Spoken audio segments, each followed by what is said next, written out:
এই যে স্যার আমার এই যে আপনি তো এটা অ্যাসিস্ট্যান্ট হিসেবে স্যার অ্যাসিস্ট্যান্ট পৃথিবীর আমরা লোক 4 বছর একাডেমিক কোর্স আর 6 মাস ইন্টার্নি পৃথিবীতে অ্যাসিস্ট্যান্ট বলতে কোনো ই নাই। অ্যাসিস্ট্যান্ট বলতে 6 মাসের মানে একজন ফিজিশিয়ান আন্ডারে থাকলে সে অ্যাসিস্ট্যান্ট হতে পারে, তার একাডেমিক কোর্সে অংশগ্রহণ করতে হয় না।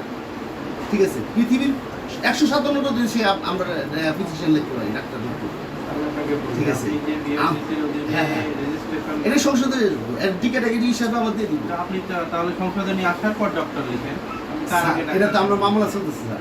আপনার মামলা চলাকালীন তো আপনাকে কেউ বলে নাই যে আপনি এটা ওই যে হাইকোর্ট সুপ্রিম কোর্টে আমার এই দিছে, সুপ্রিম কোর্টের ওই যে ওটা আমি আপনাকে দিলাম, আপিল যে করছে আমি শুনানি আমি দিছি। আপনার যে রেজিস্ট্রেশনটা এটা তো দুইটা দেয়া হয়েছে, না এই যে আমার দিছে এমবিবিএস আর বিডিএস। এমবিবিএস বিডিএস আর ডিএনএ আপনাকে অ্যাসিস্ট্যান্ট আমার এখানে জোর করে রাখছে, কিন্তু আমি তো ওই এই যে স্যার আমি তো আপিল করছি। কোনো ব্যক্তি উক্ত উপধারা 1-এর অধীন বিধান লঙ্ঘন করিলে উক্ত লঙ্ঘন হইবে একটি অপরাধ এবং তজ্জন্য তিনি 3 বছর কারাদণ্ড অথবা 1 লক্ষ টাকা অর্থদণ্ড অথবা উভয় দণ্ডনীয় হইবেন। এই হচ্ছে শাস্তির বিধান। এবং আপনার জন্য কিছু সতর্কতা থাকবে, সেটা পরে বলবো। আগে আমার রায়টা ঘোষণা করি। আপনাকে স্যার আমার